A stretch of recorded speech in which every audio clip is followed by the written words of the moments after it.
dans une plantation de canne à sucre au cœur de la Louisiane dès 1850. Le vent portait l'odeur douce amère du labeur et du sang.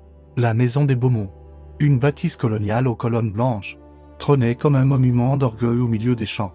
Mais dans son grenier, loin des regards, une enfant vivait dans l'ombre. Anaïs, âgée de 11 ans, était un secret honteux, albine. Sa peau d'un blanc spectral et ses yeux roses pâles effrayaient sa famille. Des planteurs enrichis par l'esclavage, ils la disaient maudite, une tache sur leur lignée. Et l'avaient enfermée dans le grenier où la lumière ne filtrait qu'à travers une lucarne fêlée. Anaïs, silencieuse, passait ses jours à tisser des histoires avec les ombres. Ses doigts frôles caressant un médaillon d'argent, seul legs de sa mère défunte. Dehors, les champs bruissaient des chants des esclaves et un homme, un survivant nommé Caleb, observait la maison, ses yeux sombres cherchant un signe. Était-elle un fantôme, comme le murmuraient les autres, ou quelque chose de plus grand, un miracle caché dans l'obscurité? Le grenier savait, et bientôt, il parlerait. La plantation Beaumont, en 1850, était un royaume de contradictions, où la beauté des champs de canne à sucre masquait la brutalité d'un monde bâti sur l'esclavage. La maison principale, avec ses colonnes blanches et ses balcons vragés, se dressait comme un phare au milieu des terres verdoyantes.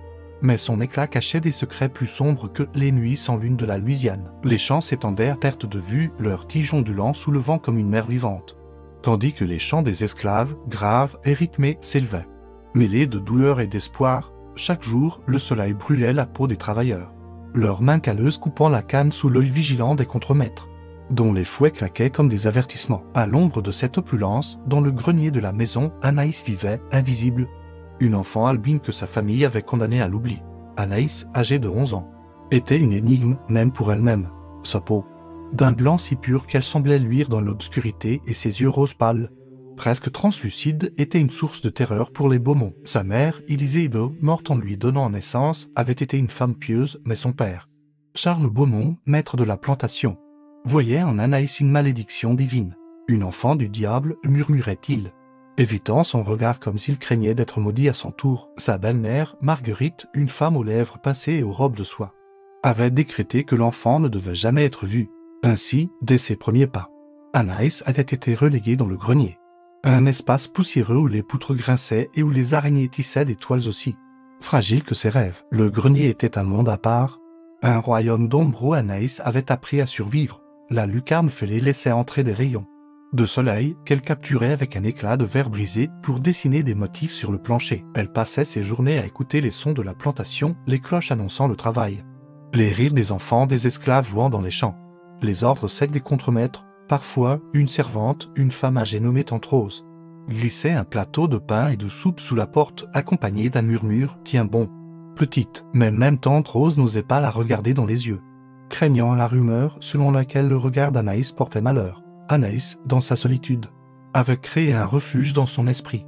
Elle parlait aux ombres, leur donnant des noms tirés des histoires que sa mère, avant de mourir, lui avait racontées à travers des lettres qu'elle gardait dans un coffret. Ces lettres, écrites d'une main tremblante, parlaient d'un monde au-delà des champs, d'un bayou où les esprits dansaient sous les cyprès, d'un Dieu qui voyait la beauté là où les hommes voyaient la honte. Anaïs serrait contre elle un médaillon d'argent, un bijou que Tante Rose lui avait donné en secret, disant qu'il venait de sa mère. Gravé d'un motif en spirale, il était son seul lien avec une femme qu'elle n'avait jamais connue, mais dont elle sentait la présence dans chaque battement de son cœur. Dehors, la plantation vivait sous un ordre implacable. Charles Beaumont, un homme au visage durci par l'ambition, régnait comme un roi sur ces terres. Ses esclaves, plus de 200 âmes, travaillaient de l'aube au crépuscule, leur chant rythmant la coupe de la canne.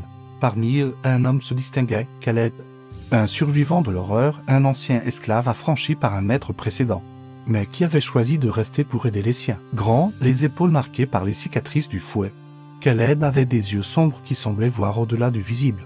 Les autres esclaves murmuraient qu'il parlait aux esprits, qu'il connaissait les secrets du bayou, qu'il portait en lui une force que même les contremaîtres craignaient. Caleb avait entendu les rumeurs sur l'enfant du grenier, le spectre blanc que les esclaves disaient hanter. Certains juraient l'avoir vu, une silhouette pâle à la lucarne, ses cheveux argentés flottant comme un voile. D'autres disaient qu'elle était un esprit, une âme perdue née pour punir les Beaumont. Mais Caleb, qui avait vu trop de douleur pour croire aux malédictions, sentait autre chose. Dans son village natal, avant les chênes, les anciens parlaient des enfants albinos comme des messagers des esprits, des êtres touchés par le divin. Chaque nuit, en travaillant près de la maison, il levait les yeux vers le grenier, cherchant un signe, Un éclat de lumière qui confirmerait ce qu'il pressentait. Ce soir-là, alors que la lune baignait la plantation d'une lueur argentée. Un incident changea tout. Tante Rose, montant au grenier avec un plateau, trébucha dans l'escalier étroit, renversant la soupe sur le plancher. Le bruit alerta Marguerite, qui, furieuse, ouvrit la porte du grenier pour la première fois depuis des années. Anaïs, recroquevillée dans un coin, leva ses yeux rose pâle et Marguerite recula. Un cri étouffé sur les lèvres. « Monstre !» siffla-t-elle, claquant la porte, mais Caleb, qui transportait du bois près de la maison, entendit le cri et vit la lumière de la lucarne vaciller. Son cœur s'emballa. Était-ce elle? L'enfant que tous craignaient. Il attendit que la maison s'endorme, que les contremaîtres s'éloignent. Leur bouteille de rhum à la main. Puis, sous le couvert de la nuit, il grimpa l'escalier extérieur menant au grenier. Ses pas silencieux comme ceux d'un félin. La porte, mal verrouillée, céda sous sa main. Anaïs, terrifiée, se redressa, ses cheveux argentés brillant comme un halo. « Ne me fais pas de mal, murmura-t-elle, sa voix frêle mais claire. Caleb, immobile, la dévisagea. Ses yeux sombres s'emplissant d'une lueur d'émerveillement. « Tu n'es pas un monstre, répondit-il, sa voix grave comme un chant. Tu es un miracle. » Anaïs, méfiante, serra son médaillon. Ses yeux scrutant cet homme dont la peau portait les marques d'un passé de souffrance. « Pourquoi es-tu là ?» demanda-t-elle, sa voix tremblante. Caleb s'agenouilla à distance. « Pour ne pas l'effrayer. Parce que j'ai vu trop de chaînes, dit-il. Et toi, petite, tu es une lumière dans cette maison d'ombre. » Il tendit une main, non pour la toucher, mais comme une offrande. Anaïs, pour la première fois, sentit une chaleur humaine. Un regard qui ne la jugeait pas. Mais dehors, un bruit de pas résonna, celui des contremaîtres faisant leur ronde. Caleb se redressa.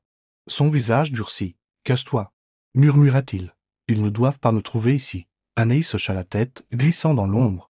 Mais dans son cœur, une graine d'espoir venait de naître. Le grenier, son prison, n'était plus seulement un tombeau. Il était le début d'un miracle et Caleb, cet étranger, en était le porteur. La plantation Beaumont, sous le ciel lourd de la Louisiane en 1850, vibrait d'une tension invisible, comme si la terre elle-même retenait son souffle. Les champs de canne à sucre s'étendaient à perte de vue, leurs tiges vertes ployant sous la chaleur écrasante, tandis que les chants des esclaves, rythmés par le claquement des machettes, montaient comme une prière désespérée. La maison de Beaumont, avec ses colonnes blanches et ses volets clos, semblait un mausolée, un monument à la gloire d'une famille dont la fortune reposait sur le sang et la sueur des autres. Mais dans le grenier, Anaïs, l'enfant albine, vivait dans un monde à part, un univers de poussière et d'ombre où chaque craquement des poutres était une histoire. Chaque rayon de lumière un espoir fragile. Depuis la visite de Caleb, l'homme aux yeux sombres qu'il avait appelé un miracle, quelque chose en elle avait changé. Le médaillon d'argent, l'aigle de sa mère, semblait plus chaud contre sa peau, comme si une présence ancienne veillait sur elle. Anaïs, à 11 ans, avait appris à survivre dans l'isolement. Ses yeux rose pâle, sensibles à la lumière, s'étaient habitués à l'obscurité du grenier, où elle passait ses journées à tisser des rêves à partir des sons de la plantation. Elle écoutait les cloches matinales, les cris des contremaîtres, les rires étouffés des enfants jouant près des baraques des esclaves. Parfois, elle pressait son visage contre la lucarne fêlée.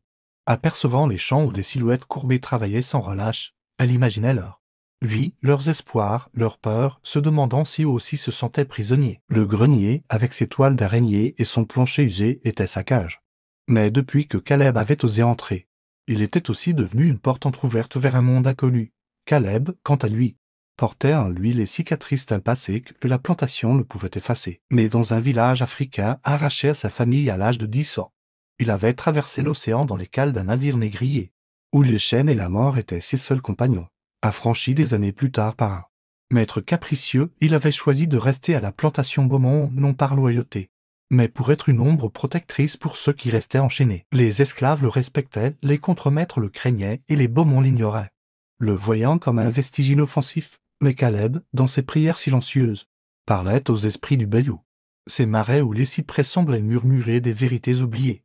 Il croyait que l'enfant du grenier, cette Anaïs qu'on disait maudite, était plus qu'une anomalie. Dans sa culture, les albinos étaient des ponts entre les mondes, des âmes touchées par les ancêtres, depuis qu'il l'avait vue. Ses yeux pâles brillants dans l'obscurité, il savait qu'elle était un signe, peut-être une clé pour défier l'ordre cruel des Beaumont. Les jours qui suivirent la visite de Caleb furent marqués par une tension croissante. Marguerite Beaumont, la belle-mère d'Anaïs, était devenue plus nerveuse. Ses pas résonnant dans la maison comme un avertissement. Elle avait ordonné aux servantes de verrouiller le grenier plus soigneusement, craignant que l'enfant ne soit découverte. Charles Beaumont, quant à lui, passait ses soirées dans son bureau, ses registres ouverts. comptant les profits de la canne tout en buvant du rhum jusqu'à l'aube, les esclaves murmuraient entre eux, sentant un changement dans l'air. Des rumeurs circulaient sur des révoltes dans d'autres plantations. Est-ce des feux allumés dans la nuit, des contremaîtres retrouvés morts dans les marais? Caleb, écoutant ces murmures, savait que le temps pressait. Si Anaïs était un miracle, elle était aussi un danger, une étincelle capable d'embraser la plantation. Chaque nuit, quand la maison s'endormait, Caleb trouvait un moyen de se rapprocher du grenier. Il grimpait l'escalier extérieur, évitant les regards des contremaîtres, et glissait sous la porte des petits cadeaux, une plume d'oiseau, un morceau de pain frais, une pierre polie par le bayou. Anaïs, recevant ses offrandes, sentait son cœur s'alléger. Elle écrivait des messages sur des bouts de papier qu'elle glissait à son tour sous la porte. Des mots simples appris des lettres de sa mère. « Merci, qui es-tu, pourquoi moi ?» Caleb, les trouvant au petit matin, souriait, ses doigts traçant les lettres maladroites comme s'il lisait une prière. Il ne pouvait répondre directement, mais chaque cadeau était une réponse. Un fil tissé entre leurs mondes. Une nuit, alors que la lune était voilée par des nuages, Caleb prit un risque plus grand. Il força la serrure du grenier, entrant dans l'obscurité où Anaïs l'attendait, ses yeux brillants comme des étoiles. « Tu ne devrais pas être ici, murmura-t-elle. Sa voix tremblante mais curieuse. Caleb s'agenouilla à distance pour ne pas l'effrayer. « Je devais te voir encore, répondit-il. Sa voix grave comme un chant du bayou. Les esprits m'ont parlé. Petite, ils disent que tu es plus qu'une prisonnière. Tu es une lumière. Et cette maison ne peut pas l'éteindre. » Anaïs, serrant son médaillon, sentit des larmes monter. Des larmes qu'elle n'avait pas versées depuis des années. « Il me haïssent, murmura-t-elle. Mon père dit que je suis une malédiction. » Caleb secoua la tête, ses yeux sombres brillant d'une conviction profonde. « Ton père voit avec les yeux de l'homme blanc. Moi, je vois avec ceux des ancêtres. Tu es sacré. » Leur conversation fut interrompue par un bruit. Des pas lourds dans l'escalier principal. Marguerite, alertée par un pressentiment, montait, une lanterne à la main. Caleb se redressa. Rapide comme une ombre. « Cache-toi, murmura-t-il à Anaïs, qui glissa derrière une pile de caisses. La porte s'ouvrit et Marguerite entra, sa lanterne projetant des ombres dansantes. « Qui est là ?» siffla-t-elle, ses yeux scrutant l'obscurité. Caleb, tapi dans un coin, retint son souffle, mais un craquement du plancher le trahit. Marguerite pivota, son visage blême de rage. « Toi !» cria-t-elle, reconnaissant l'homme qu'elle considérait comme un serviteur docile. « Comment oses-tu ?» Avant qu'elle me puisse appeler les contremaîtres, Caleb s'élança, couvrant sa bouche d'une main, la forçant à lâcher la lanterne, qui s'éteignit dans un souffle. Anaïs, terrifiée, émergea de sa cachette, ses yeux roses pâles brillant dans l'obscurité. « Ne lui fais pas de mal, murmura-t-elle, sa voix frêle mais ferme. Caleb, hésitant, relâcha Marguerite qui recula. Haletante. « Vous paierez pour ça, siffla-t-elle, mais dans ses yeux, il y avait une peur nouvelle, comme si elle voyait enfin l'enfant qu'elle avait condamné. Caleb prit la main d'Anaïs, douce mais froide, et la guida vers la porte. « Viens, murmura-t-il, nous devons partir. » Anaïs, le cœur battant, serra son médaillon, sentant que le grenier, sa prison, s'ouvrait enfin. Mais dehors, les contremaîtres, alertés par le bruit, approchaient, leur fouet à la main. Le bayou, au loin, semblait appeler un refuge pour les âmes perdues. Mais le chemin était semé de dangers, et le miracle d'Anaïs allait devoir se battre pour survivre. La nuit enveloppait la plantation. Beaumont d'un voile d'encre, percé seulement par la lueur tremblante des torches des contremaîtres, qui convergeaient vers la maison. Le grenier, où Anaïs avait passé 11 années de sa vie, n'était plus un refuge mais une cage sur le point de se refermer. L'incident avec Marguerite, la belle-mère d'Anaïs, avait mis la plantation en alerte. Sa voix, stridente et pleine de rage, avait résonné dans la maison, attirant les contremaîtres comme des loups flairant une proie. Caleb, tenant la main frêle d'Anaïs, savait que chaque seconde comptait. La petite fille, ses cheveux argentés scintillant sous la lune, serrait son médaillon d'argent.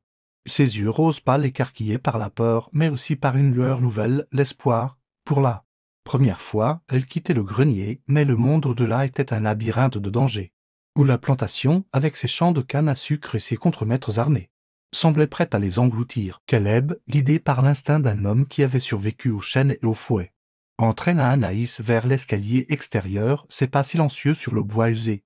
La maison, avec ses colonnes blanches et ses fenêtres closes, semblait les observer. Une sentinelle silencieuse protégeant les secrets des Beaumont. En bas, les contremaîtres, 3 hommes au visage tanné par le soleil, criaient des ordres, leurs fouets claquant dans l'air comme des avertissements. Le nègre affranchi, grogna l'un d'eux, un colosse nommé Scylla, dont la voix portait la cruauté d'années de domination, et la gamine maudite, trouvez-les. Anaïs, tremblante, serra plus fort la main de Caleb, son médaillon pressé contre sa poitrine comme un talisman. « Il me déteste, murmura-t-elle, Sa voix frêle mais claire. Caleb, s'arrêtant un instant, s'agenouilla pour croiser son regard. Ils ont peur de toi, petite, répondit-il. Sa voix grave comme un chant du béliou. Parce que tu es plus qu'eux.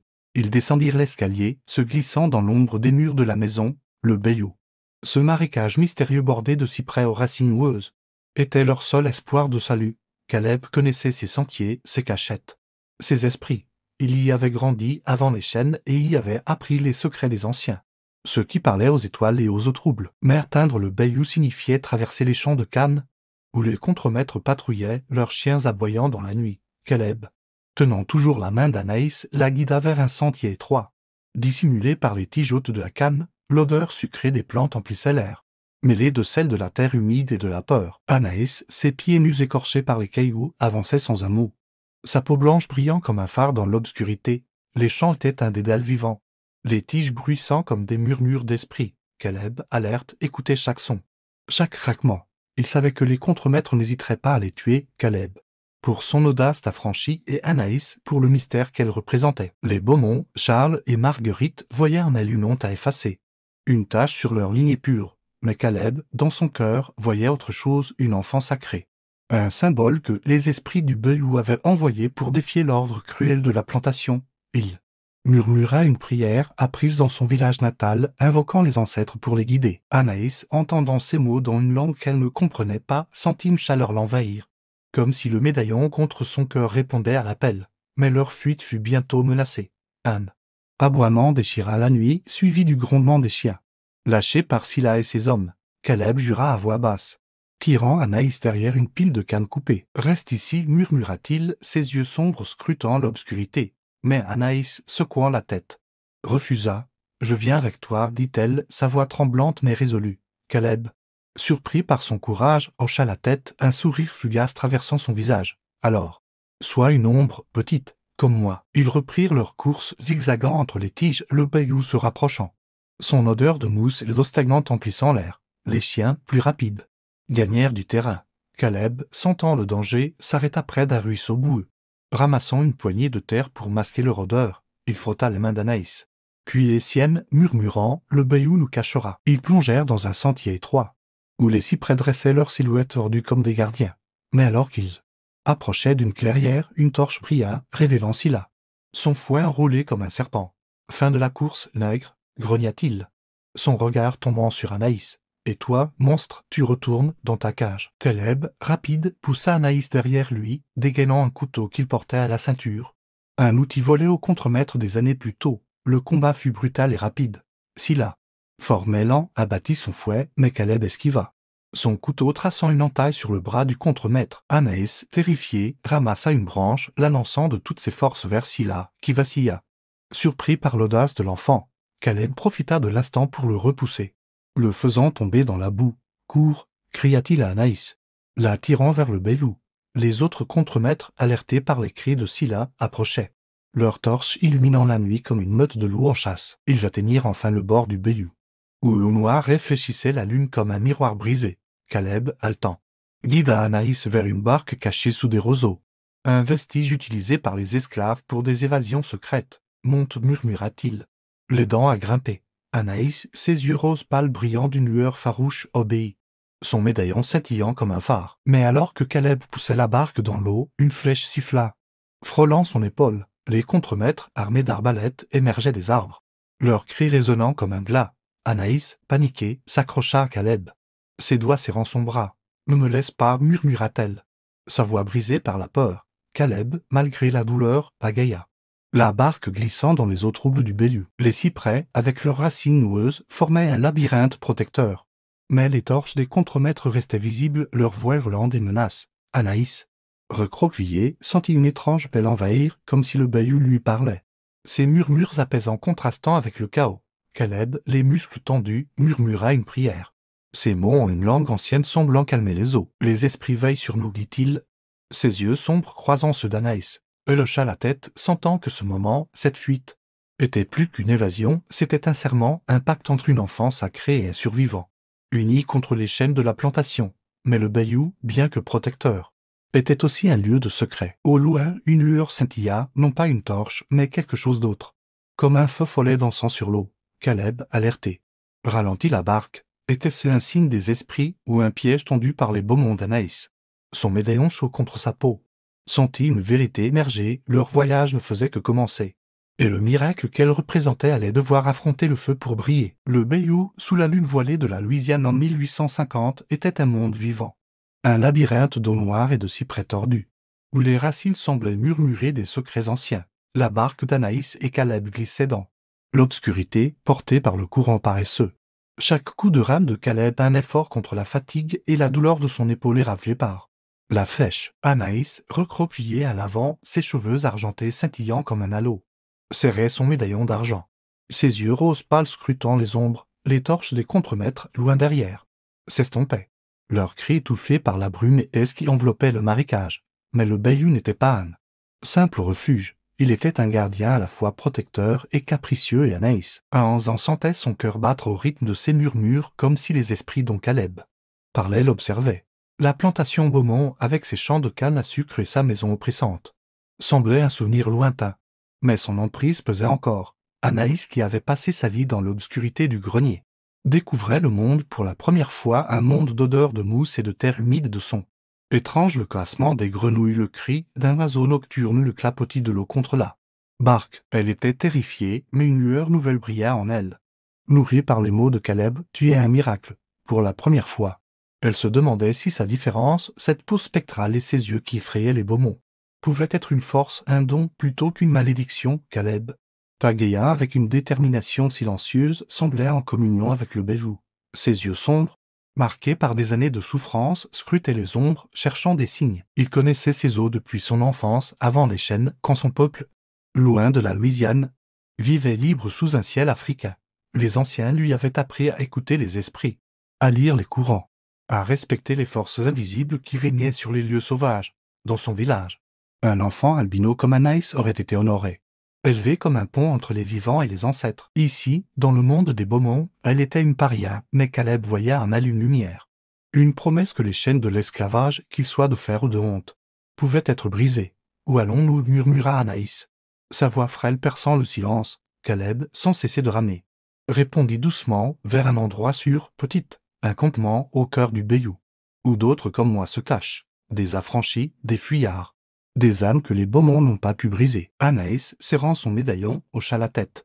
Mais une question brûlait ses lèvres. « Et si les esprits ne veulent pas de moi ?» demanda-t-elle. Ses yeux roses pâles brillant d'une peur enfantine. Caleb s'arrêta un instant, posant la rame sur ses genoux. « Les esprits t'ont déjà choisi, répondit-il. Sa voix grave comme un chant. Ton éclat, ta lumière, c'est leur signe. Ils te guideront. » Leurs mots furent interrompus par un scintillement étrange, un feu follet dansant sur l'eau. À quelques mètres de la barque, Anaïs, fascinée, tendit la main comme pour toucher la lumière.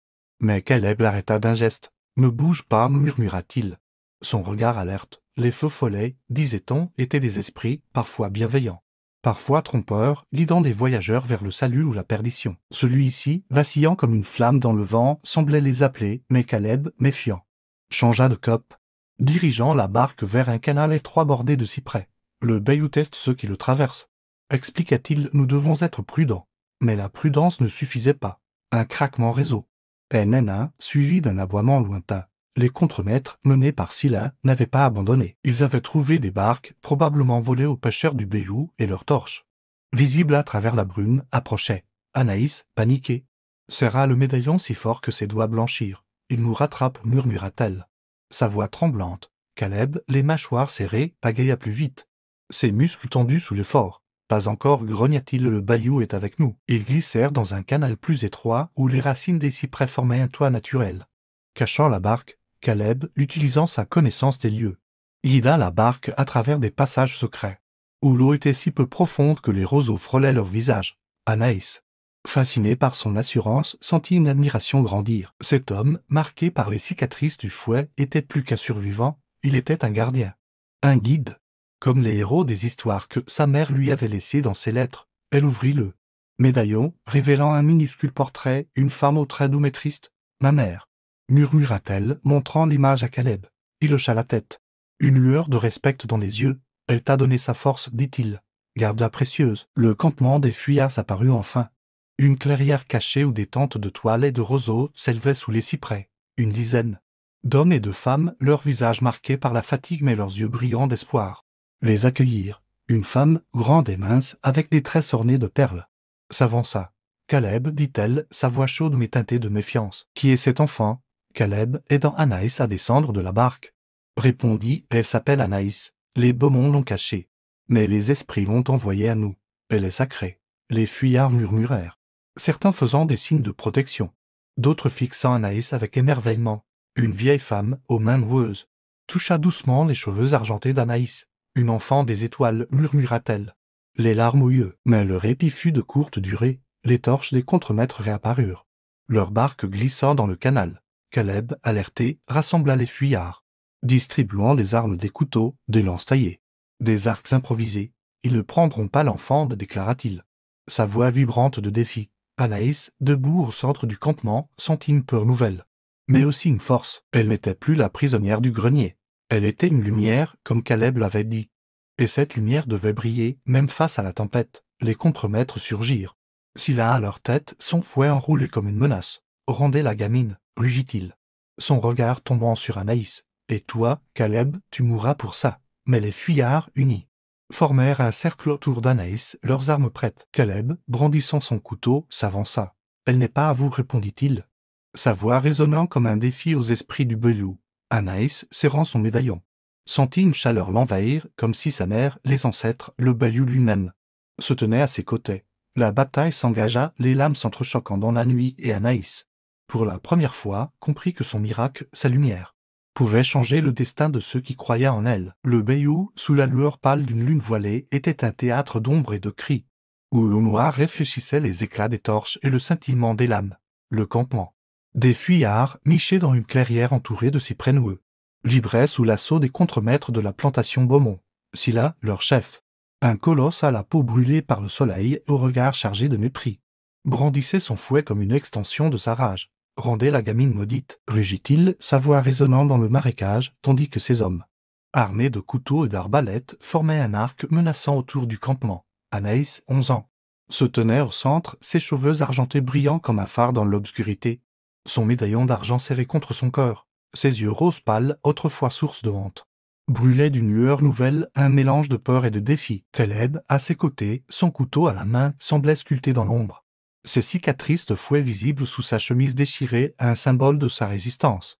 Les fuyards, une dizaine d'hommes et de femmes, formaient un cercle protecteur autour d'Anaïs. Ils étaient des survivants, des affranchis et des esclaves en fuite, leurs visages marqués par des années de labeur et de douleur. La femme aux tresses ornées de perles, appelée Sarah, brandissait une lance taillée dans un cyprès, ses yeux sombres scintillant de détermination. La vieille femme aux mains noueuses, que tous appelaient Mamie Jeanne, murmurait des prières dans une langue ancienne, invoquant les esprits du Bayou pour les protéger. Cet enfant est sacré, avait-elle dit. Et ces mots avaient galvanisé les autres, leur donnant un but au-delà de la survie. Anaïs, sentant leur regard sur elle, sentit une chaleur l'envahir, comme si le médaillon, l'aigle de sa mère, portait la voix des ancêtres. Une force qu'elle ne comprenait pas encore, mais qu'elle ressentait dans chaque fibre de son être. Caleb, s'avançant face à Scylla, planta son couteau dans le sol, un geste de défi. « Elle n'appartient pas au beau monde, déclara-t-il. Sa voix grave comme un grondement de tonnerre. Elle est à nous, aux esprits. À la liberté, Scylla ricana, son fouet claquant dans l'air comme un serpent prêt à mordre. Tu parles comme un fou. Caleb, cette gamine est une abomination, et toi, un nègre qui a oublié sa place. Il leva son fouet, mais avant qu'il ne puisse frapper, Sarah lança sa lance, frôlant l'épaule de Scylla, qui recula en jurant. Les contremaîtres, furieux, chargèrent, leurs lames scintillant dans la lumière des torches. La bataille éclata dans un chaos de cris et de métal. Caleb, agile malgré ses années de souffrance, esquiva un coup d'épée, son couteau traçant une entaille sur le bras d'un contremaître. Sarah, rapide comme le vent, bondit sur un autre, le désarmant d'un coup de pied. Mamie Jeanne, immobile, continuait ses prières, ses mots semblant apaiser le Bayou, dont les eaux restaient calmes malgré le tumulte. Anaïs, terrifiée mais refusant de se cacher, ramassa une pierre, ses petites mains tremblantes, et la lança, touchant un contremaître au genou, qui s'effondra avec un cri. Caleb, voyant son courage, lui adressa un regard d'approbation. Un sourire fugace traversant son visage. « Reste près de moi, petite, murmura-t-il, repoussant un autre assaillant. Mais Scylla, plus fort et plus cruel, se fraya un chemin, son fouet s'enroulant autour du bras de Caleb, le faisant vaciller. « Tu mourras pour elle. » grognait-il, tirant son épée. Anaïs, paniquée, s'élança sans réfléchir. Ses mains frêles poussant Scylla avec une force qu'elle ignorait posséder. Le colosse, surpris, trébucha, son épée tombant dans la boue. Les fuyards, galvanisés, redoublèrent d'efforts, leurs armes improvisées tenant les contremaîtres à distance. Mais la victoire était loin d'être acquise. Les torches des poursuivants s'éteignaient une à une, avalées par la brume. Mais d'autres arrivaient, leurs aboiements de chiens résonnant dans le bayou. Les Beaumont, alertés par Marguerite, avaient envoyé des renforts, déterminés à reprendre Anaïs et à punir Caleb. Dans un moment de répit, Caleb entraîna Anaïs vers une cachette, un creux sous les racines d'un cyprès géant. « Écoute-moi, murmura-t-il, ses yeux sombres brillant d'urgence, le bayou est notre allié. Mais il demande du courage. Tu es plus qu'une enfant, Anaïs. Les esprits t'ont marqué. Et ils te protégeront, mais tu dois croire en toi. » Anaïs, tremblante, serra son médaillon, sentant une chaleur nouvelle, comme si sa mère, les ancêtres, et le bayou lui-même parlait à travers elle. « Et toi » demanda-t-elle, sa voix frêle mais résolue. « Je suis avec toi » répondit Caleb, posant une main sur son épaule. Jusqu'à ce que la lumière triomphe, ils rejoignirent les fuyards qui préparaient une embuscade. Sarah, avec l'aide de 2 hommes, tendit un piège, des cordes cachées dans les roseaux, prêtes à faire chavirer les barques des contremaîtres. Mamie Jeanne, toujours en prière, lança une poignée de cendres dans l'eau, murmurant des mots qui semblaient apaiser les esprits. Anaïs, fascinée, sentit une connexion avec cette femme, comme si leurs âmes partageaient une vérité ancienne. « Tu portes le feu des ancêtres ?» lui dit Mamie Jeanne, ses yeux larmoyants. « Me le laisse pas s'éteindre. » Lorsque les barques des contremaîtres apparurent, le piège fonctionna. Les cordes, tirées par les fuyards, renversèrent 2 embarcations, projetant les hommes dans l'eau boueuse, où les roseaux et la vase les ralentirent. Scylla, dont une barque à part, rugit de fureur. Mais Caleb, rapide, lança une flèche improvisée, touchant son épaule. Les fuyards, profitant du chaos, poussèrent un cri de victoire, leur voix résonnant comme un défi au bayou. Anaïs, debout au milieu d'eux, sentit une force nouvelle, comme si sa lumière, cette différence que les Beaumont haïssaient, devenait une arme. Mais la victoire était fragile. Scylla, blessé mais vivant, s'échappa, promettant vengeance. Les fuyards, épuisés, savaient que les Beaumont enverraient plus d'hommes. Peut-être des soldats de la milice. Caleb, pensant une entaille sur son bras, rassembla le groupe. « Nous devons bouger, dit-il, vers le cœur du bayou, où ils ne nous suivront pas. » Anaïs, ses yeux roses pâles brillants dans l'obscurité, hocha la tête. Elle n'était plus la prisonnière du grenier, mais une enfant sacrée. Une lumière que les esprits avaient choisie. Elle tendit le médaillon à Caleb. « Un geste de confiance, garde-le pour moi, » murmura-t-elle. « Jusqu'à ce qu'on soit libre. » Caleb, ému, accepta, ses doigts serrant le bijou comme un serment. Ils s'enfoncèrent dans le bayou, les cyprès les enveloppant comme des gardiens. Les feux follets, dansant sur l'eau, semblaient les guider, leurs lueurs vacillantes comme des promesses. Mais au loin, les aboiements des chiens reprirent, signe que la chasse n'était pas terminée. Anaïs, marchant aux côtés de Caleb, sentit son cœur battre au rythme du bayou, un chant de résistance, de lumière, de miracle. Elle savait que la route serait longue, mais pour la première fois, elle n'était plus seule. Le feu des ancêtres brûlait en elle et avec Caleb. Elle défierait l'ombre des Beaumont jusqu'à ce que la liberté soit plus qu'un rêve. Le bayou de la Louisiane, en cette nuit de 1850, était un monde suspendu entre le réel et l'invisible, où les eaux noires murmurent des secrets que seuls les cyprès et les esprits comprennent. Les fuyards, menés par Caleb, avançaient dans l'obscurité, leurs pas prudents sur les sentiers boueux bordés de racines tordues. Anaïs, 11 ans, suivait, ses cheveux argentés scintillant comme un fil de lune dans la brume épaisse, ses yeux rose pâle, sensibles à la faible lumière des feux follets qui dansaient sur l'eau, scrutait les ombres avec une étrange assurance, comme si le bayou, ce gardien capricieux, lui parlait directement. Le médaillon d'argent, confié à Caleb, reposait contre son cœur à lui.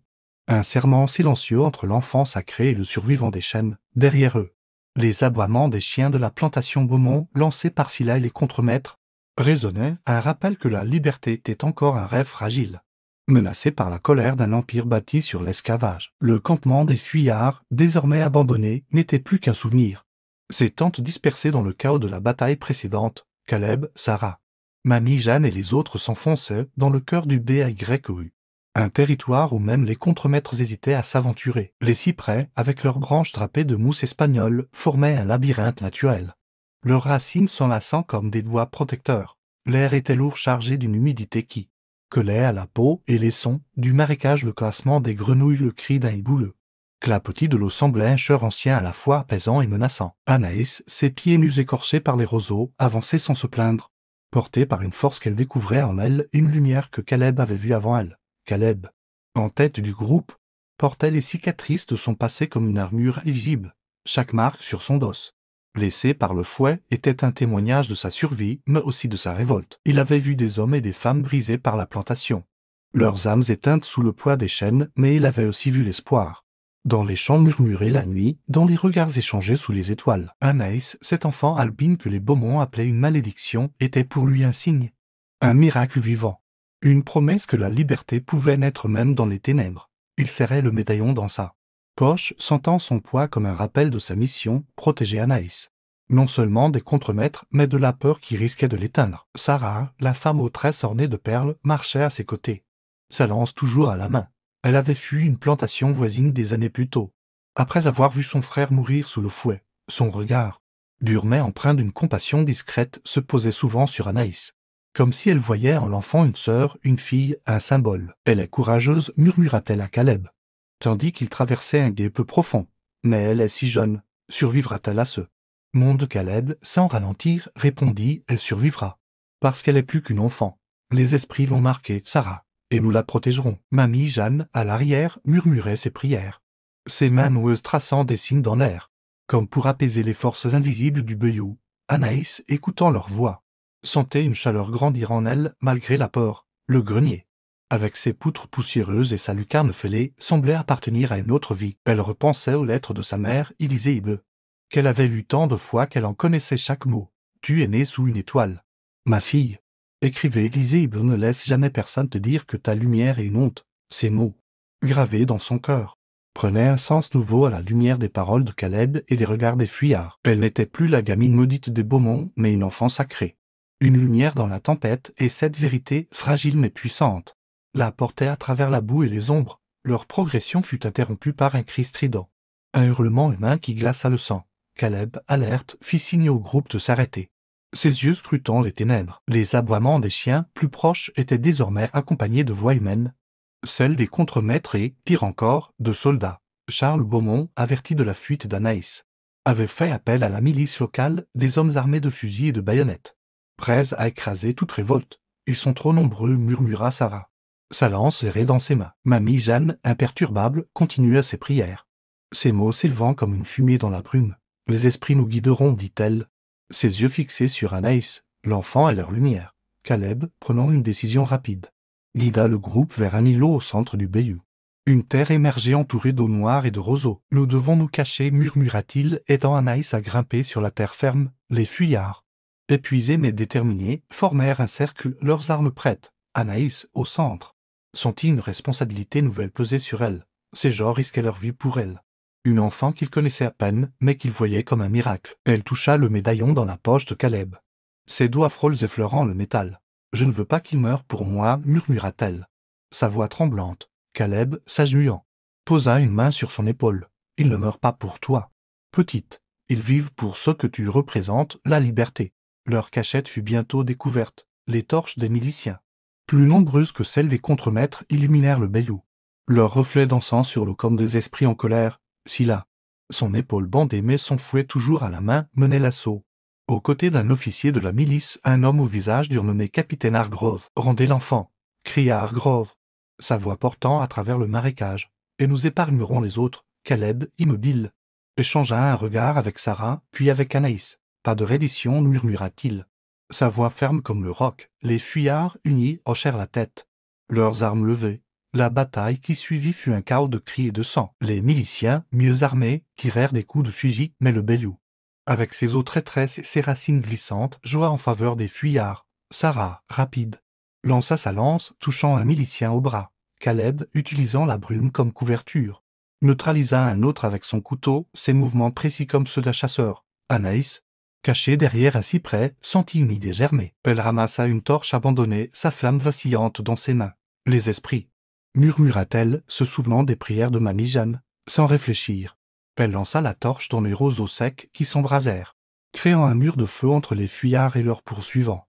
Les miliciens, paniqués, reculèrent, leurs cris se mêlant au crépitement des flammes. Scylla, furieux, tenta de traverser, mais la boue et le feu le repoussèrent. Caleb, voyant l'opportunité, guida les fuyards plus loin dans le Bayou. Anaïs à ses côtés, Tu es une flamme, petite, murmura-t-il.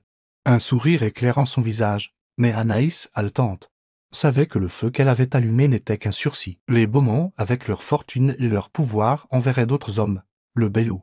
Bien que protecteur, ne pouvait les cacher éternellement. Pourtant, dans son cœur, une vérité brûlait, elle n'était plus une ombre, avec Caleb, Sarah, Mamie Jeanne et les autres. Elle était une lumière, un miracle, et ce miracle allait défier l'empire des chaînes.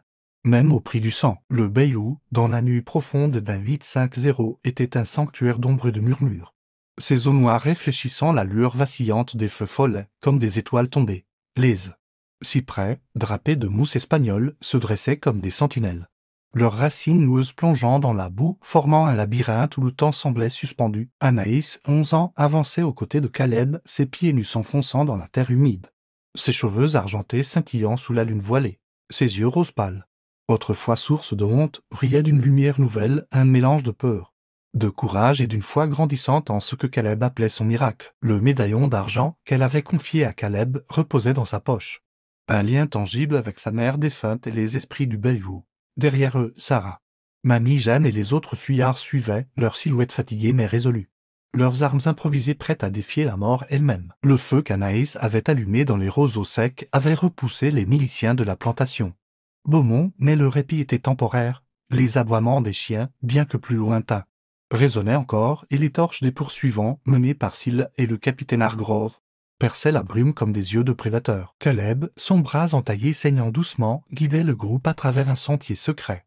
Un chemin qu'il avait appris des anciens esclaves en fuite, où les eaux peu profondes et les roseaux denses offraient une couverture précaire. Chaque pas était un pari, chaque bruit un avertissement. Le Bayou, bien qu'allié, était un maître capricieux, capable de protéger ou de trahir, et Caleb, avec ses prières murmurées dans une langue ancienne, semblait en négociation constante avec ses esprits. Anaïs, malgré sa fatigue, sentait une force nouvelle en elle. Le grenier, où elle avait passé sa vie cachée comme une honte par les Beaumont, semblait un cauchemar lointain. Les lettres de sa mère, illisibles qu'elle avait lues jusqu'à en user le papier, résonnaient dans son esprit. La lumière est un don. Ma fille, ne la laisse jamais s'éteindre. Ces mots, combinés à la fois de Caleb en son statut d'enfant sacré, lui donnaient une raison de continuer. Même lorsque ses jambes tremblaient et que son souffle se faisait court, elle jeta un regard à Caleb, qui marchait en tête, son couteau à la main. Ses cicatrices visibles sous sa chemise déchirée. Il était plus qu'un protecteur. Il était un guide, un frère d'âme. Un homme qui voyait en elle ce que personne d'autre n'avait osé voir. Sarah, la femme aux tresses ornées de perles, marchait à ses côtés. Sa lance taillée serrée contre elle. Elle avait pris Anaïs sous son aile. Ses regards mêlant méfiance initiale et une tendresse grandissante. « Tu es petite, mais tu as du feu » murmura-t-elle.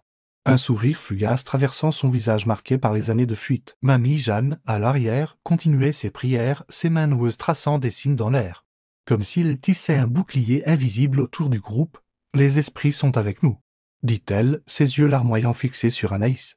Mais il demande un serment.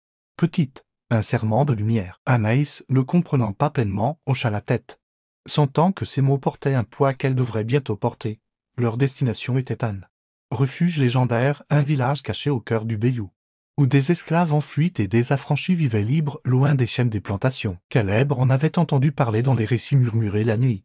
Des histoires d'un lieu appelé l'île des Ombres, où les esprits du Bayou protégeaient ceux qui rejetaient l'esclavage. Mais le chemin était semé d'embûches, des marécages traîtres, des alligators tapis dans l'eau et les miliciens qui, malgré le feu, n'avaient pas abandonné leur chasse. Sylla, blessé, mais animé par une rage froide, et Hargrove, poussé par l'ordre des Beaumont, était déterminé à ramener Anaïs et à écraser les fuyards, alors qu'ils traversaient un canal étroit. Un cri déchira la nuit. Un des fuyards, un jeune homme nommé Jonah, trébucha sur une racine, son pied s'enfonçant dans la boue. Avant que Sarah ne puisse le tirer, un alligator surgit, ses mâchoires claqua. Caleb, rapide, plongea son couteau dans l'œil de la bête, qui recula avec un grognement, mais Jonah, blessé, cria de douleur. Les fuyards s'arrêtèrent, formant un cercle autour de lui, tandis que Mamie Jeanne appliquait des herbes sur sa jambe ensanglantée. Anaïs, terrifiée, s'approcha, ses mains tremblantes. « Il va mourir » murmura-t-elle, ses yeux roses pâles pleins de larmes.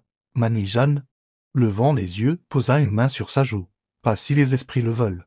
Petite, touche-le, ta lumière peut guérir. » Anaïs, hésitante, posa ses mains frêles sur la blessure de Jonah. ses doigts pâles contrastant avec la peau sombre du jeune homme. Elle ferma les yeux, murmurant une prière qu'elle avait apprise des lettres de sa mère. Des mots simples demandant la paix.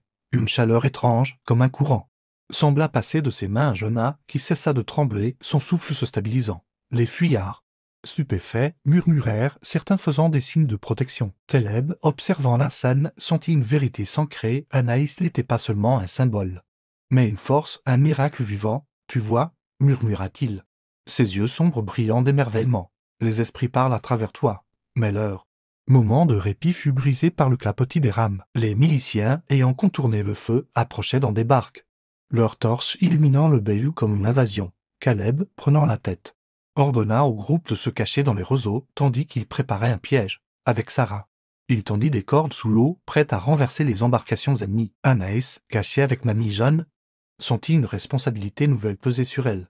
Elle n'était plus seulement une fugitive, elle était une lumière. Et cette lumière devait briller pour protéger ceux qui croyaient en elle. Lorsque les barques des miliciens passèrent, les cordes fonctionnèrent, renversant deux d'entre elles dans l'eau boueuse. Les hommes, paniqués, crièrent, certains coulant sous le poids de leurs armes. Scylla, dont une barque à part, rugit, son fouet claquant dans l'air. La gamine hurla-t-il, son regard tombant sur Anaïs, dont les cheveux argentés trahissaient sa position. Hargrove, à ses côtés, chargea un fusil visant Caleb. Mais Anaïs, sans réfléchir, s'élança, ses petites mains jetant une poignée de boue dans les yeux de Scylla, qui vacilla. Caleb profita de l'instant pour bondir, son couteau désarmant Hargrove d'un coup précis. Les fuyards, galvanisés, repoussèrent les miliciens restants, leurs cris résonnant comme un défi aux esprits du bayou. Scylla et Hargrove, blessés, s'échappèrent, promettant vengeance, mais le groupe d'Anaïs gagna du temps. Caleb, haletant, prit la main d'Anaïs, la guidant vers une nouvelle barque. L'île des ombres est proche, murmura-t-il, son visage marqué par la fatigue mais illuminé par l'espoir. Anaïs serrant le médaillon qui lui rendirent la tête, sentant une vérité nouvelle. Elle n'était plus une prisonnière mais une flamme, et avec Caleb et les fuyards elle porterait cette flamme jusqu'à la liberté, même si le bayou devait boire leur sang pour cela. Le bayou de la Louisiane, dans les heures sombres avant l'aube de 1850, était un monde suspendu entre la réalité et le mythe, où les eaux noires semblaient murmurer des vérités anciennes. Les cyprès, drapés de mousse espagnole, se dressaient comme des gardiens silencieux, leurs racines noueuses plongeant dans la boue comme pour ancrer les secrets du marécage. Anaïs, 11 ans, avançait dans une barque aux côtés de Caleb, ses cheveux argentés scintillant sous la lueur vacillante des feux follets. Ses yeux rose pâles, autrefois source de honte, brillaient d'une lumière farouche, un mélange de peur, de courage et d'une foi grandissante en sa propre nature sacrée. Le médaillon d'argent, revenu dans ses mains après que Caleb le lui eut rendu, pesait contre son cœur, un lien avec sa mère défunte et les esprits du bayou. Derrière eux, Sarah, Mamie Jeanne et les autres fuyards suivaient dans une seconde barque, leurs visages marqués par la fatigue mais portés par un espoir tenace. Les aboiements des chiens et les cris des miliciens, bien que distants, rappelaient que la plantation Beaumont, avec sa cruauté et ses chaînes, n'avait pas abandonné la chasse. Leur destination, l'île des ombres, était une légende parmi les esclaves en fuite, un refuge caché au cœur du bayou où les esprits, disait-on, protégeaient ceux qui rejetaient l'esclavage. Caleb, dont les récits des anciens avaient nourri l'espoir, guidait la barque avec une précision née de l'instinct, évitant les bancs de sable et les branches traîtresses. Ses cicatrices, visibles sous sa chemise déchirée, racontaient une vie de résistance. Mais ses yeux sombres brillaient d'une conviction nouvelle. Anaïs, l'enfant albine, était plus qu'une fugitive, elle était un miracle, un signe que les ancêtres avaient envoyé pour défier l'ordre brutal des Beaumont. Sarah, pagayant dans l'autre barque, gardait un œil sur Anaïs, son regard mêlant admiration et inquiétude. Elle est si jeune, murmura-t-elle à Mamie Jeanne, qui, ses mains noueuses serrées autour d'un chapelet improvisé, répondit, l'âge n'importe pas quand les esprits choisissent, elle est leur lumière. Anaïs, sentant le poids de leurs attentes, serrait le médaillon, ses doigts frôles traçant le motif en spirale gravé sur le métal. Les lettres de sa mère, illisibles qu'elle avait laissées dans le grenier, résonnaient dans son esprit. Tu es née pour briller, ma fille, même dans l'obscurité. Ces mots, combinés à la fois de Caleb et des fuyards, lui donnaient une force qu'elle n'aurait jamais imaginée dans sa prison poussiéreuse. Le grenier, avec ses poutres grinçantes et sa lucarne fêlée, semblait appartenir à une autre vie. Une vie où elle n'était qu'une ombre, une malédiction au lieu des Beaumont. Maintenant, dans le bayou, elle était autre chose, une flamme, un miracle, une enfant sacrée. Mais cette vérité, aussi puissante soit-elle, était fragile, menacée par les miliciens et par la peur qui, parfois, menaçait de l'engloutir. Le bayou, bien qu'allié, était un lieu de danger. Les eaux, calmes en surface, cachaient des courants traîtres et des créatures tapies dans l'ombre. Un alligator, ses yeux brillants comme des gemmes, effleura la barque, faisant tanguer l'embarcation. Anaïs, paniquée, s'accrocha à Caleb, qui, d'un coup de rame précis, repoussa la bête. « Reste calme, petite, murmura-t-il. Sa voix grave apaisante comme un chant. Le bayou teste ceux qui le traversent. Mais il nous protège. Mamie Jeanne, dans l'autre barque, murmura une prière. Ces mots ont une langue ancienne semblant calmer les eaux. Anaïs, fascinée, sentit une connexion avec la vieille femme, comme si leurs âmes partageaient un fil invisible, tissé par les esprits qu'elles invoquaient. Après des heures de navigation, l'île des ombres apparut enfin. Une terre émergeait entourée d'un cercle d'eau noire, où les cyprès formaient une barrière naturelle, des tentes de toile et de roseaux s'élevaient sous. La mousse et une trentaine d'hommes, femmes, enfants, tous des fuyards ou des affranchis, les accueillirent avec des regards mêlés de méfiance et d'espoir. Une femme, grande et robuste, avec une cicatrice barrant son front, s'avança. « Caleb, dit-elle, sa voix profonde résonnant dans la clairière, tu ramènes une enfant blanche, Caleb. » Aidant Anaïs à descendre de la barque, répondit, pas blanche. Zara, sacrée. Les esprits l'ont marquée et elle est des nôtres. Zara, scrutant les yeux roses pâles d'Anaïs, hocha la tête. Un sourire prudent naissant sur ses lèvres. Alors, qu'elle soit la bienvenue. Mais le bayou demande des preuves. Les fuyards, rassemblés autour d'un feu, écoutèrent Caleb raconter l'histoire d'Anaïs, son emprisonnement dans le grenier, sa fuite, son courage face aux miliciens. Anaïs, intimidée par leurs regards, sentit une chaleur grandir en elle. Portée par les mots de Caleb, « Elle a allumé un feu pour nous sauver, dit-il. » Sa voix vibrante d'admiration, « Elle est un miracle. Un signe que les ancêtres nous guident. » Les fuyards murmurèrent, certains faisant des signes de protection, d'autres touchant les cheveux argentés d'Anaïs avec révérence. Une enfant, à peine plus âgée qu'Anaïs, lui tendit une fleur de magnolia. Un geste simple mais chargé de sens. Anaïs, émue, la prit, ses doigts tremblants.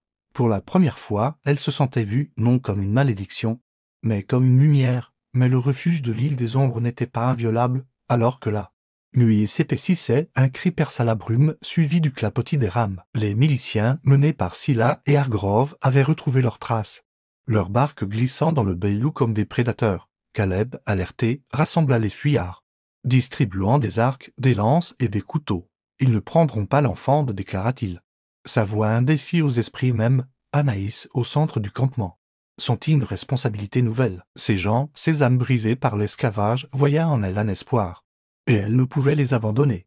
Zara, prenant la tête avec Caleb, organisa la défense. « Le bayou est notre allié, dit-elle, montrant des pièges tendus dans les eaux peu profondes, des cordes et des filets cachés sous les roseaux. » Anaïs, inspirée par leur courage, s'avança. « Je peux aider, murmura-t-elle, sa voix frêle mais claire. » Caleb, surpris, la dévisagea. « Tu es une enfant, Anaïs. Reste en sécurité. » Mais Anaïs, serrant son médaillon, secoua la tête. « Je ne veux plus être cachée, répondit-elle, ses yeux roses pâles brillant d'une détermination nouvelle. » Elle ramassa une torche, prête à allumer un autre feu si nécessaire. Lorsque les barques des miliciens apparurent, les pièges de Zara fonctionnèrent, renversant plusieurs embarcations. Scylla, furieux, brandit son fouet, tandis qu'Ourageux chargeait son fusil. Mais Anaïs, sans hésiter, lança sa torche dans un tas de roseaux secs, créant un nouveau mur de flammes. Les fuyards, galvanisés, attaquèrent, leurs lances et leurs flèches repoussant les miliciens. Caleb, protégeant Anaïs, neutralisa un homme d'un coup de couteau. Ses mouvements rapides comme le vent, dans le chaos, Anaïs sentit une présence, comme si les esprits du bayou, invoqués par Mamie Jeanne, combattaient à leur côté. Scylla et Hargrove, dépassés, s'échappèrent, leurs barques disparaissant dans la brume. Les fuyards, épuisés mais victorieux, crièrent leur triomphe, leur voix résonnant comme un chant de liberté. Anaïs, au centre, sentit une chaleur l'envahir, comme si sa mère, les ancêtres et le bayou lui-même l'enveloppaient. Caleb, posant une main sur son épaule, murmura « Tu es notre lumière. » Petite, mais Anaïs savait que la bataille n'était pas finie. Les Beaumont, avec leur fortune et leur pouvoir, enverraient d'autres hommes, et l'île des ombres, bien que sacrée, ne resterait pas un refuge éternel. Pourtant, dans son cœur, un serment naquit et elle porterait sa lumière pour Caleb, pour les fuyards, pour la liberté, jusqu'à ce que les chaînes tombent. Le bayou de la Louisiane, dans les premières lueurs de l'aube de 1850, semblait retenir son souffle. Ses eaux noires scintillant sous les rayons timides du soleil levant, les cyprès, drapés de mousse espagnole, se dressaient comme des gardiens immémoriaux, leurs ombres dansant sur la surface miroitante du marécage. L'île des ombres, Ce refuge caché où les fuyards avaient trouvé un semblant de paix vibrait d'une tension palpable. Anaïs, 11 ans, se tenait au centre du campement. Ses cheveux argentés captant la lumière comme un halo. Ses yeux roses pâles brillant d'une lueur farouche. Le médaillon d'argent, l'aigle de sa mère. Pendait à son cou un talisman de courage et de mémoire. Caleb, à ses côtés, portait encore les marques du combat, son bras entaillé bondé avec des lanières de toile. Sarah, Mamie Jeanne, Zara et les autres fuyards, épuisés mais unis, formaient un cercle autour d'eux. Leurs visages marqués par la fatigue mais illuminés par l'espoir qu'Anaïs représentait. Les miliciens, repoussés par le feu et les pièges, s'étaient retirés dans la nuit. Mais tous savaient que la plantation Beaumont, avec sa fortune et sa cruauté, ne renoncerait pas. La chasse continuerait et l'île des ombres, bien que sacrée, n'était qu'un répit dans un monde enchaîné. Le campement, un assemblage de tentes en roseaux et de feux mourants, était un havre fragile. Un lieu où les esclaves en fuite et les affranchis partageaient des histoires, des chansons et des rêves de liberté. Zara, la femme à la cicatrice, avait pris la tête du groupe, son autorité naturelle apaisant les tensions. Elle avait vu en Anaïs l'enfant albine, plus qu'une fugitive, une lumière. Un symbole que les esprits du Bayou avaient envoyé pour défier l'ordre brutal des plantations. Elle a allumé le feu, avait-elle dit aux autres. Sa voix profonde résonnant dans la clairière. Elle a tenu tête à Scylla. Cet enfant est plus qu'une âme perdue. Les fuyards, touchant les cheveux argentés d'Anaïs ou lui offrant des cadeaux simples, une plume, une pierre polie, la voyait comme un miracle vivant, une promesse que la liberté, bien que lointaine, était possible. Anaïs, debout près du feu central, sentait le poids de leur regard à la fois réconfortant et écrasant. Le grenier des Beaumont, où elle avait passé sa vie cachée comme une honte, semblait un cauchemar lointain. Les lettres de sa mère, illisibles qu'elle avait laissées derrière, résonnaient dans son cœur. Ta lumière est un don, ma fille, ne la laisse jamais s'éteindre. Ces mots, combinés à la fois de Caleb, de Sarah, de Mamie Jeanne, lui donnaient une force qu'elle n'aurait jamais imaginée. Elle n'était plus la gamine maudite des Beaumont, mais une enfant sacrée. Une flamme dans l'obscurité, et cette vérité, bien que fragile, la portait à travers la peur et la fatigue. Elle serrait le médaillon, ses doigts frôlent traçant le motif en spirale, comme pour invoquer la présence de sa mère et des esprits du Bayou. Caleb, son protecteur, s'agenouilla près d'elle, ses yeux sombres scrutant son visage. Ses cicatrices, visibles sous sa chemise déchirée, racontaient une vie de résistance. Mais son regard était empreint d'une tendresse paternelle. « Tu as été brave, petite » murmura-t-il, sa voix grave comme un chant. « Mais la route est encore longue, les Beaumont ne nous laisseront pas en paix. » Anaïs, hochant la tête, répondit « Je ne veux plus être cachée. Caleb, je veux être libre, pour eux, pour toi, pour ma mère. » Caleb, ému, posa une main sur son épaule, un geste simple mais chargé de promesses. « Alors, nous serons libres ensemble, dit-il. » Un sourire fugace éclairant son visage, mais le calme de l'aube fut brisé par un son familier, le clapotis des rames, suivi des aboiements des chiens. Les miliciens, renforcés par des soldats envoyés par Charles Beaumont, approchaient, leur barque glissant dans les canaux du Bayou. Scylla, son épaule blessée bandée, et le capitaine Hargrove, animé par une rage froide, menaient l'assaut, déterminés à reprendre Anaïs et à écraser les fuyards. Zara, alertée par un guetteur, rassembla le groupe. « Ils sont plus nombreux, dit-elle. Sa voix ferme mais teintée d'urgence. Nous devons défendre l'île ou fuir plus loin. » Caleb, échangeant un regard avec Sarah, secoua la tête. « Fuir ne suffira pas. Ils nous traqueront jusqu'à ce que nous tombions. Nous devons leur montrer que leur empire peut saigner. » Le plan fut décidé dans l'urgence. Les fuyards, experts dans l'art de la survie, tendirent des pièges dans les canaux environnant des filets cachés sous l'eau. Des branches taillées en pointe, des feux prêts à être allumés.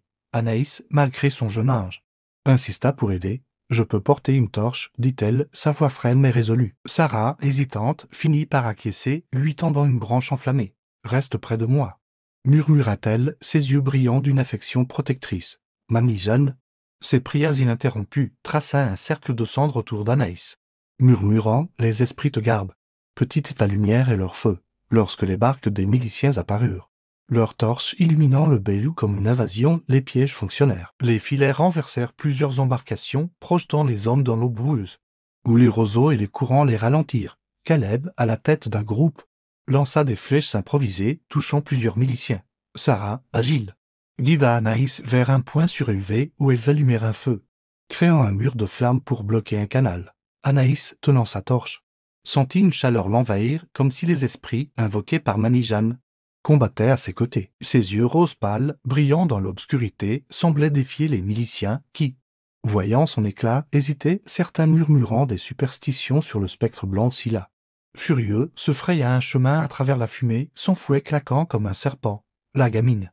Rugit-il, son regard tombant sur Anaïs, Hargrove, à ses côtés, chargea son fusil, visant Caleb, qui se battait au corps à corps avec un milicien. Mais Anaïs, sans réfléchir, lança sa torche, qui atterrit près de Scylla. Enflammant ses vêtements, il hurla, tombant dans l'eau pour éteindre les flammes. Tandis que Hargrove, déstabilisé, rata son tir. Les fuyards, galvanisés par l'audace d'Anaïs, poussèrent un cri de victoire. Leurs lances et couteaux repoussant les miliciens restants, le combat, bien que remporté, laissa le campement en désarroi. Plusieurs fuyards étaient blessés et jaunes. Le jeune homme mordu par l'alligator luttait pour marcher. Caleb, rassemblant le groupe, déclara « L'île n'est plus sûre. Nous devons partir plus loin. Vers le nord, où les abolitionnistes peuvent nous aider. » Anaïs, épuisée mais debout, hocha la tête. « Je viens avec vous, murmura-t-elle, sa voix claire malgré la fatigue. Zara, impressionnée, lui tendit une couverture. « Tu es une flamme, petite, dit-elle, et nous brûlerons avec toi. » Ils partirent à l'aube, leur barque glissant vers l'inconnu, le bayou les enveloppant comme un manteau. Anaïs, serrant son médaillon, sentit une vérité s'ancrer. Elle n'était plus une ombre cachée dans un grenier, mais une lumière. Un miracle, un défi aux chaînes des Beaumont. Avec Caleb, Sarah, Mamie Jeanne et les fuyards, elle porterait cette lumière vers la liberté. Même si le chemin était semé de sang et d'ombre, le bayou, témoin de leur serment, murmura son approbation. Ses feux follets dansant comme des promesses d'un avenir où les chaînes tomberaient.